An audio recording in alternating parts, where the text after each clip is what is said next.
After a long break, African Ascent is simply thrilled to be able to bring to you the musics of Berklee College of Music, a college in which I happen to be a professor of philosophy and English. I have been there for about 5 years now. So it's with great pride that I bring my students, my colleagues, although they are relatively young as you compare them to me, whom I think very highly of, to share with you the original work, a work which is in germination, a work which is in growth, and they can't wait, they told me before the session began, to share this great music from their hearts with you, and expect honest, critical feedback to it. You can interact with them because they are frequent participants in the news media. You can interact with them by writing them at Twitter, at Google, and at each and every venue that you think is appropriate. So, before the show starts, I want to thank my student and my friend, Chris Stites, who is not only a musician, but a first-rate philosopher in the making, and his friend, his roommate, with whom I have seen them work late at night, perfecting and sculpting this music for the next generation, Cali. And I have the great honor to be introduced for the first time to Sueverachai, whom I think is from Thailand, whom they describe as a great talent. So, before we share this great music from Berklee College of Music, that I often say is the leading college for the study of contemporary music, I thought that I would have a nice chat, a nice conversation with my friends and colleagues. So, we're going to do just that. So, tell me, Chris in particular, when did you decide to become a musician? What factors in your life inclined you in this direction? I decided at the age of 9, and most of the credit would go to my father, who was a professional drummer and an avid musician. And there was always a drum set up at my house, and he never really sort of forced it upon me. But at the age of 9, it looked very charming to me, and I gravitated towards it and fell right into it, and I've, I guess, very much enjoyed it. Throughout early in school, developing band projects. That was how I'd spent my free time, and it sort of just escalated. I couldn't say exactly when it became sort of the path that it's led me on now, but it's been about 16 years that I've been playing. Mm-hmm. I thought I'd project the same question to Kamran. How about you, Kamran?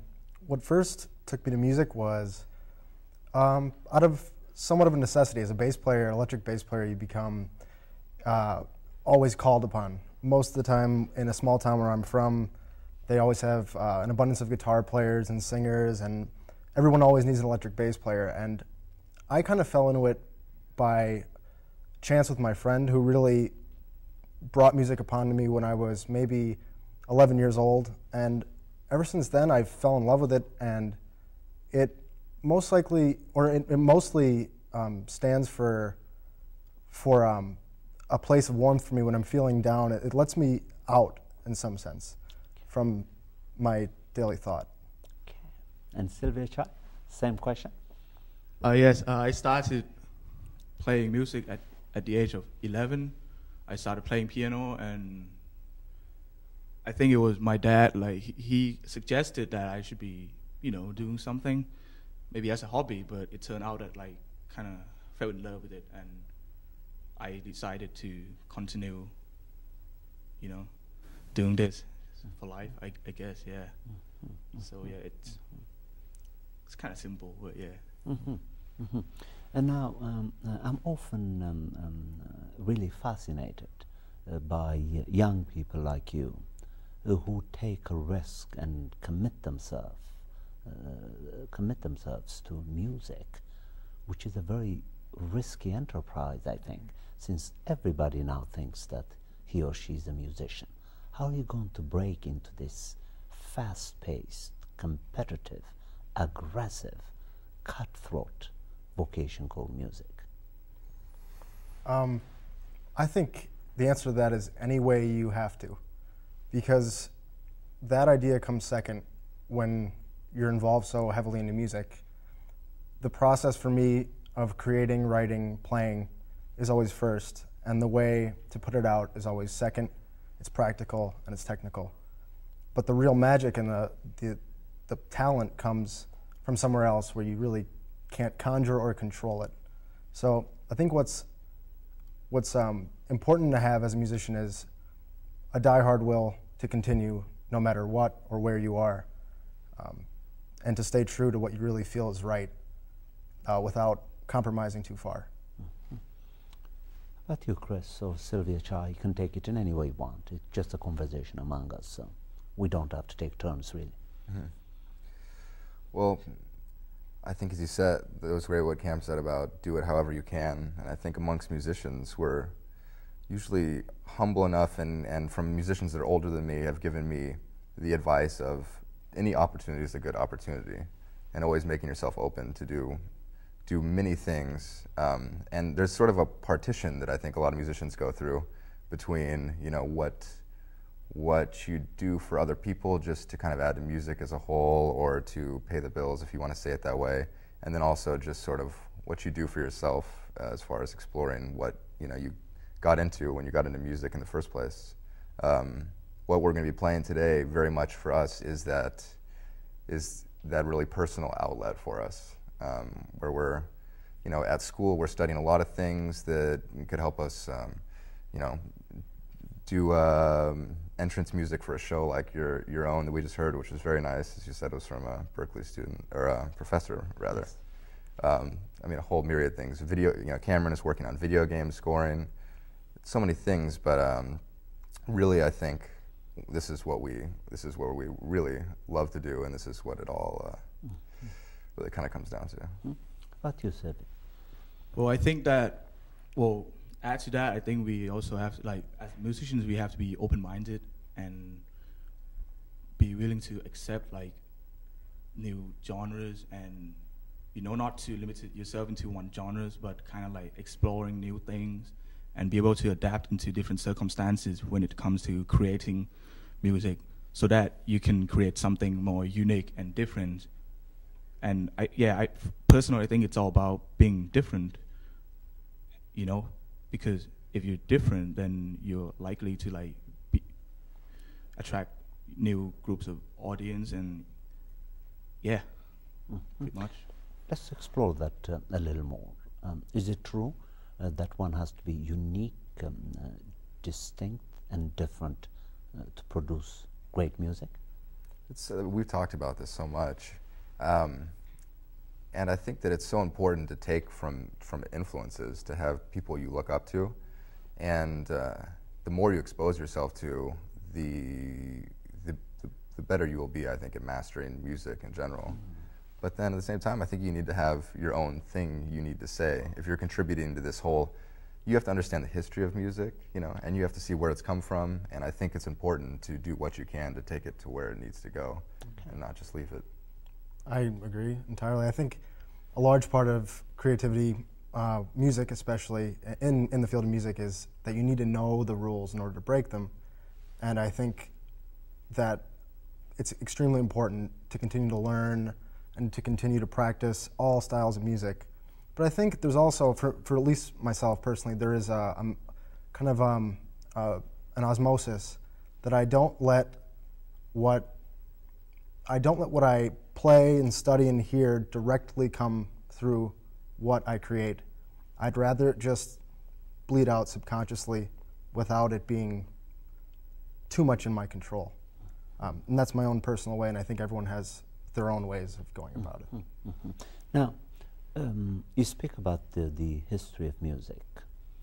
Within that history of music, where do you put your own music, Sam? Well, Chris and I have talked about this a bunch recently. We've been thinking, and I always think about this, and I recently brought it up to him, but the idea is, I think it's important to be a part of your time when you're writing music. I think it's important to be conscious of it. And I think I think there are many things outside of music that dictate this. I think technology does, I think general paradigms do, I think changes in philosophy do, and I think it's very important to be really conscious of that and also be a musician at the same time so that you can be direct with what you want to make, to, in some ways, in like the words of John Lennon, to observe and to see what's happening, to say what's happening instead of trying to tell someone to do something. So it's a matter of observing your time, understanding it to the fullest extent, and as humbly and directly create something that parallels it. Mm-hmm. Now, in the context of this turbulent time, according to some, very difficult time, according to others, what kinds of things are you observing that are going to inform the music patterns that you're developing? That is, that's on my mind a lot, and it's not something that could be answered in a brief sentence. But one thing I could say is there's definitely a lot of change at this point. And I feel somewhere that we're on a real turning point, somewhere, as far as our general belief goes, especially in this country. And I'm trying to really understand where we might go. And I think it's a step-by-step process and understanding. And the more information I can gather about things such as Occupy Boston or you know, anything of the sorts, even our economy, brings me to a greater understanding bit by bit of where and how we're going to resolve this issue. But some could view it as turbulent, some could view it as what happens and necessary change. And I think regardless, it doesn't make too much of a difference to myself creatively. I think the importance is just to understand it and to take a picture and present it. I see. How about you, Chris? Same question. What are your thoughts? I was somewhat thinking of this before the program, and I had presented this question to my father about the music industry, and at first he sort of portrayed a frightening picture of it. And as you said, the times are somewhat turbulent, and somewhat I have a narrow scope of the whole thing, but I could get this impression from my father as well, who's lived long. There's this sort of concern about the times, as he's mentioned, these occupations, these unrests.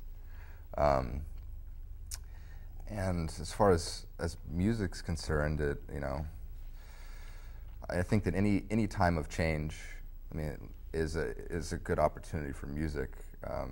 You've mentioned Bob Marley a lot as an example. And certainly, I mean, this is a time when people need some sort of direction or some sort of understanding. And in the way Cam said, taking sort of a picture of the society. You know, it's not a very specific way through music, but it's a very kind of emotional gut way. If you can sort of kind of sum up the times through music and through sound, I think it can be possibly very, very useful, at least very, very pleasant for people. Of course, you are of an international background. You are from Yes. Thailand, correct? So I assume that you have a different perspective on this matter, or perhaps I'm mistaken. Well, What I've been is here. the- Yes. I've been here for a while, so and I've been observing things. Yes. And What kind of things have you observed? Well, I'm more focused into like the whole like music business at the moment, and I see how things change from like just like how music is being influenced by whether it's just political issues or technology, for example. And what I come to realize is that we, in general, have to be able to adapt to the new situation and to make use of it like as much as we can. Because, you know, sometimes, I mean, it's good to follow traditions and everything, but it's, you know, it's a new world, I guess, and you just have to adapt, yeah. I think that's, for me, that's like the key word, you know, being able to adapt. Yeah. Cameron spoke about the necessity of mastering the traditional rules of music before you branch out on your own. Right. In what sense do you think could rules as such be stifling with respect to the production of great music. Could you repeat that one more time? In what sense do you think could rules sometimes stand on our way when we're attempting to be original? Okay, I think from an academic standpoint, I think it's the observation of rules. I had a few teachers at Berkeley who describe it well, and I tend to take this opinion that when you look at music and you study music, it's like a musical autopsy. It's post-mortem. The idea is that you look at this physical pieces of music, you hear them, and the point is not to recreate or to repeat what has happened. The idea is to understand a method. I think it's important for students to know that, at least from my point of view, that if you look at music and study music as if it is some kind of schematic or tool in which will bring you all the creativity and success you want, I think you're mistaken. And I think what would be really beneficial is to look at it and understand how great composers of the past or musicians or any players have done things or approached things. And to understand that it's not their approach you're supposed to mimic, it's your approach that you're supposed to find. How about you, Chris? I understand, although I failed to mention this to the audience, that Chris is also the president of the Philosophy and Music Club at Berkeley.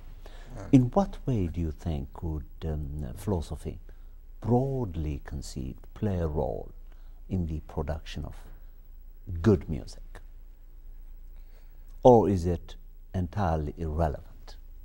I don't know if it's irrelevant. I wouldn't say that. I think it's important to know why we create music.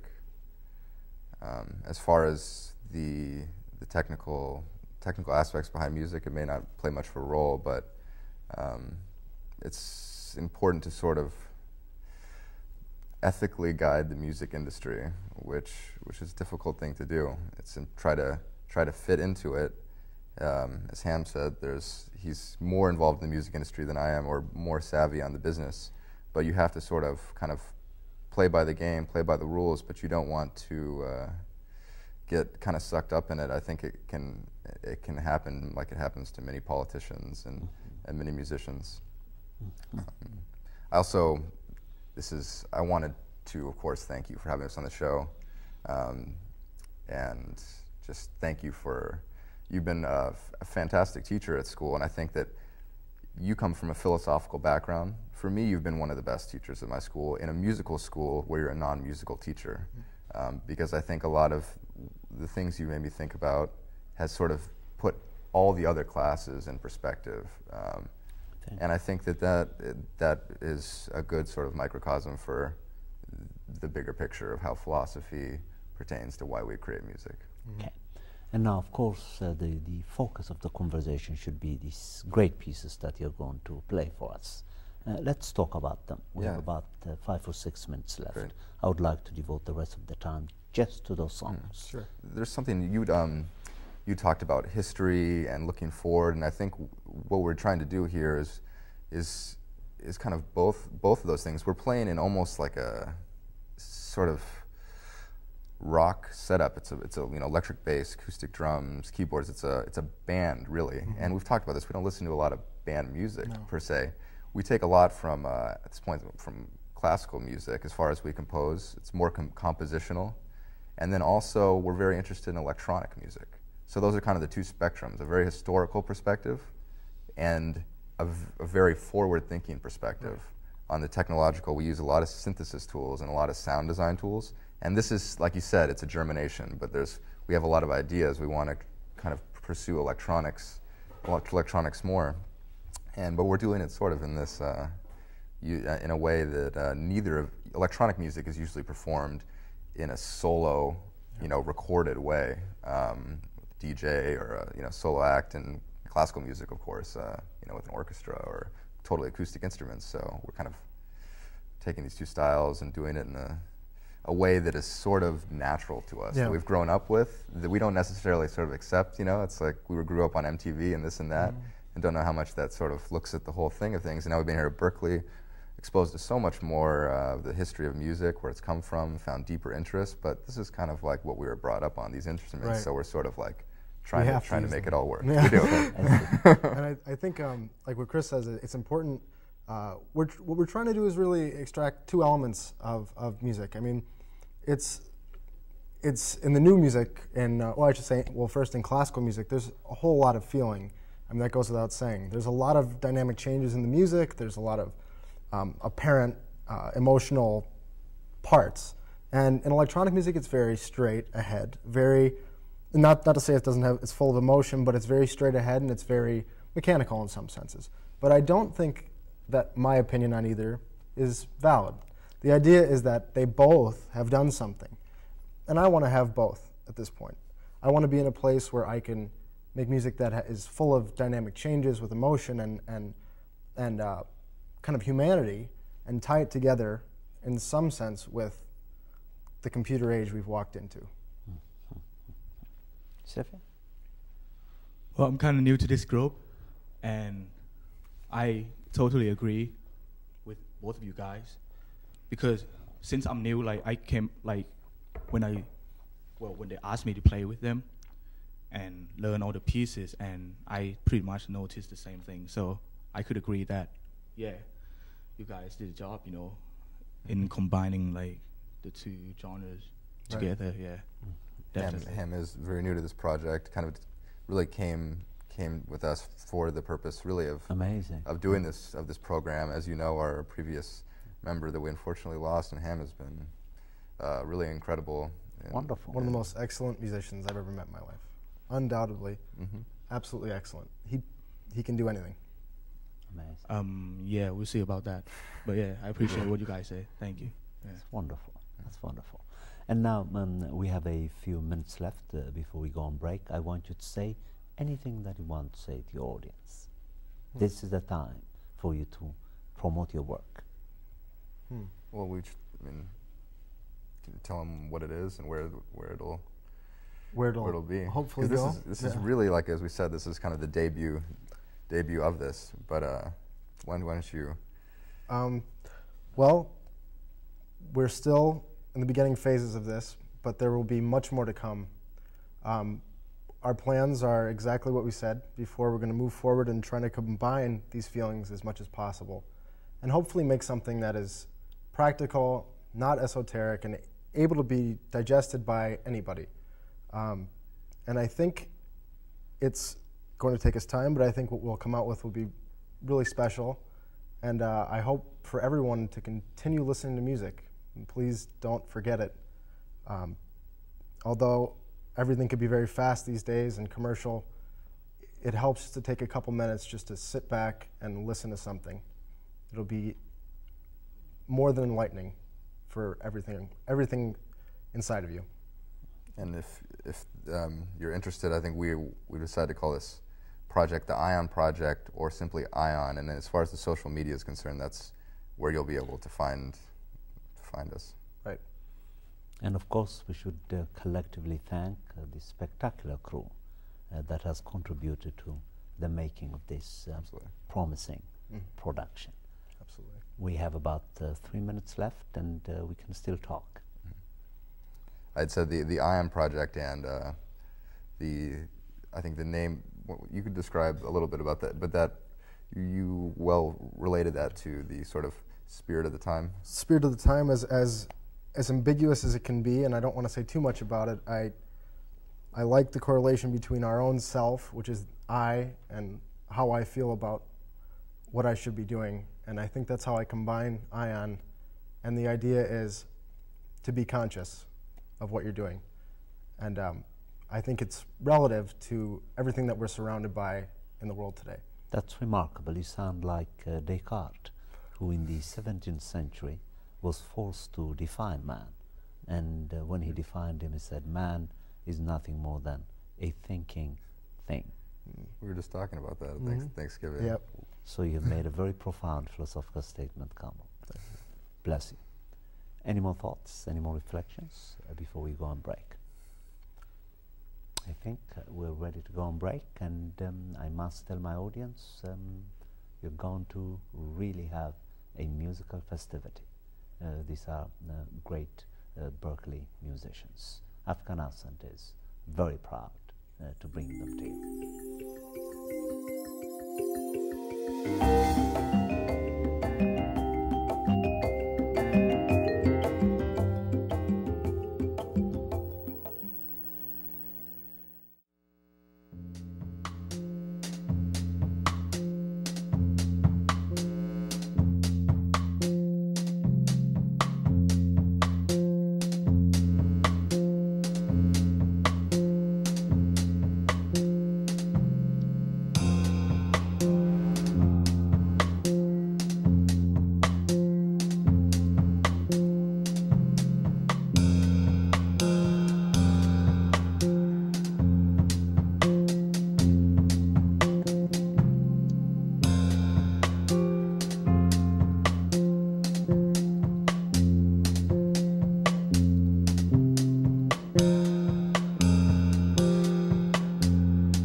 Thank you.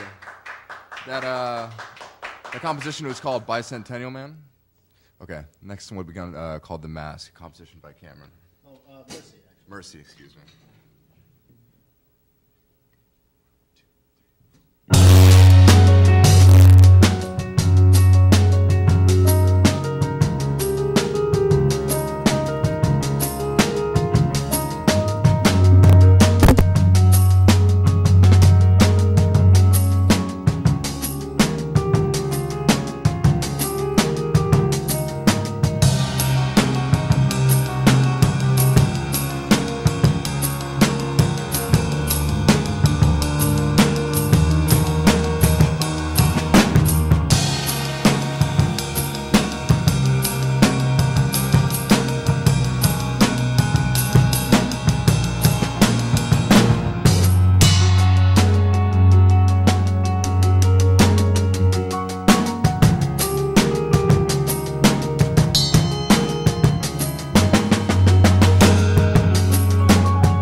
Amron, extraordinary. I have no words with which to describe your talents. It's such an honor to have you at Berklee College of Music, as is to have Chris and also Sueverachai.